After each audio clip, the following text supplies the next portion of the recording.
Hi everybody, thank you for joining me for today's video. My name is David. This channel is DeMars Coaching, and I make videos to help you guys heal, learn, recover from your traumatic experiences. One of the most common questions I'm asked are questions about people with borderline personality disorder.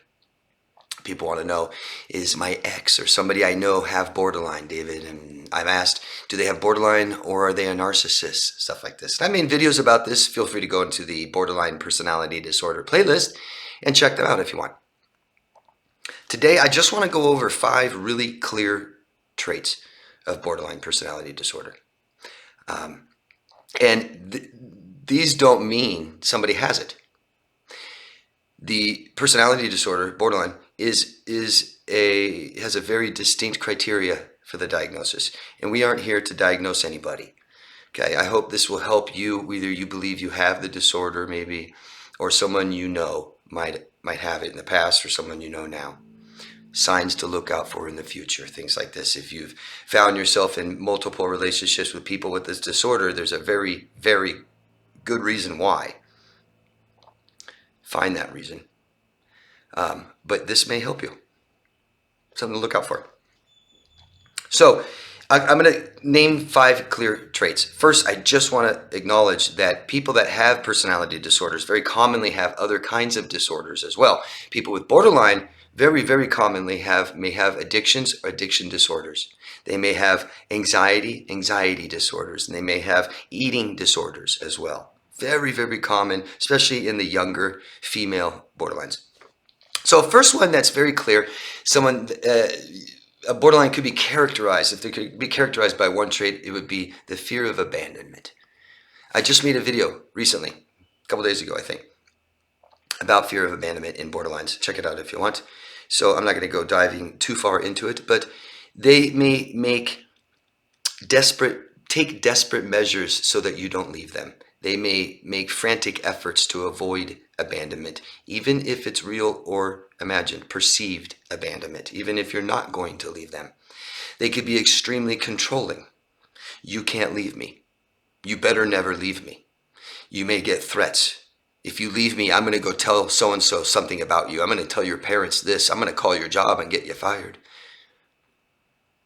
It could be threats of self-harm. I'm going to do this to myself. I'm going to ruin my life. I'm going to cut myself. I'm going to hurt myself. I'm going to take my life. Emotional blackmail. Number 2, impulsivity. Impulsive actions and behaviors due to being so unstable, emotionally unstable. They may act out their emotions, every single thing they feel, not even totally aware of what that emotion may be. But you'll see impulsivity in the biggest areas of their work. They may not be able to sustain a job, keep a job. They will leave a job and tell you they think because of this. They may have some paranoia. They may be delusional. They may move a lot. You guys will move in together, get a place together, and gone, over to a friend's house now. Why? Relationships. On and off, on and off, on and off again. Starting new relationships immediately. Oh, here's my best friend. Ending them like that to avoid abandonment. One of the biggest signs people have fear of abandonment is abandoning people. Number 3, what's called psychological splitting, also known as black and white thinking. All good, all bad. And you'll see this in your relationships with them, guys. You may doubt their empathy with this kind of stuff. The way that they can put someone on a pedestal and then think they're just awful and tell you how bad they are. Like a light switch, right? When we care for people, no matter what someone does to me that I care for a lot, it'll hurt. The relationship may be over. I may have to end it, but I can't stop caring right away. And this will make you doubt if they have empathy, which they most likely do. It's how they stay safe. Black and white thinking is my way of staying safe. You're either here to help me or hurt me. Help me or hurt me. And it goes to show kind of what they're dealing with inside all the time. Very sad. Very sad. Very scary to be vulnerable. Number 4. I kind of put these together. Dissociation and anger.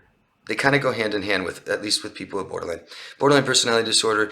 People tend to be very, very angry, have very bad anger outbursts, uncontrollable anger. It may sustain and not be angry for long periods of time and then blow up for a long period of time. And they're commonly diagnosed with bipolar for this reason. They may dissociate, very, very common, without getting into exactly what that is, where your nervous system goes offline.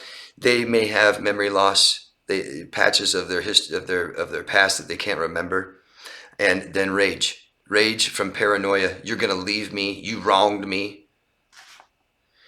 Number 5, one of the most common, if not the victimhood. We've all been victims. We've all been victimized in our lives. But once it stops, we're not victims anymore, right? At some point soon, we pick ourselves up and dust ourselves off and try to heal, cry, what we have to do. But we don't want to remain victims, and we want to look at ourselves, introspect, and heal. That can be something extremely difficult for people with borderline personality disorder. Extremely. I wouldn't know what the percentage is, but I'm sure it's somewhere in the 90s, 90-something percentile of people with borderline personality disorder have unhealed trauma. The sad thing is a lot of their experiences may be traumatic to them. It may not be traumatic to somebody else. It does not take away the traumatic experience for them. They could be so traumatized that many experiences are traumatizing to them that may not be to average people at all. And this kind of trauma can snowball if it's not healed. And most likely it's not. Those are 5 traits, clear traits of borderline personality disorder. One thing I just want to add that you might hear them say about themselves, besides self-hatred comments, I'm no good, I can't do that. And they might do that a lot, telling you I'm a bad mom, I'm just a bad, horrible girlfriend, things like this. But how they feel inside. And one of the most common things I've heard them say is, I feel empty inside. I've heard people diagnosed with this disorder say this. I feel empty inside. I just feel like I don't know who I am. I don't know who I'm looking at when I see myself in the mirror. Identity disturbance, things like this. I just wanted to add that. Someone very lost, scared, confused, traumatized, unhealed, victim, can be some of the most sweetest, beautiful people in the world I've ever met, and also some of the most dangerous. Let me know what you guys think, and add your own traits. If you can, add your own examples to some of the traits that I explained, and feel free to add some more traits they have. The disorder itself is, here in America, is diagnosed by a manual that says there has to be 6 out of 9 traits to have that disorder. So anyone just having one of these definitely doesn't mean they have borderline. They might have 5 of these, may not have borderline personality disorder. I hope this video has helped you guys understand the disorder a little better, the people that you're trying to figure out, or yourself. Let me know. Ask questions. Always love yourself first, guys. I'll see you again later. Bye.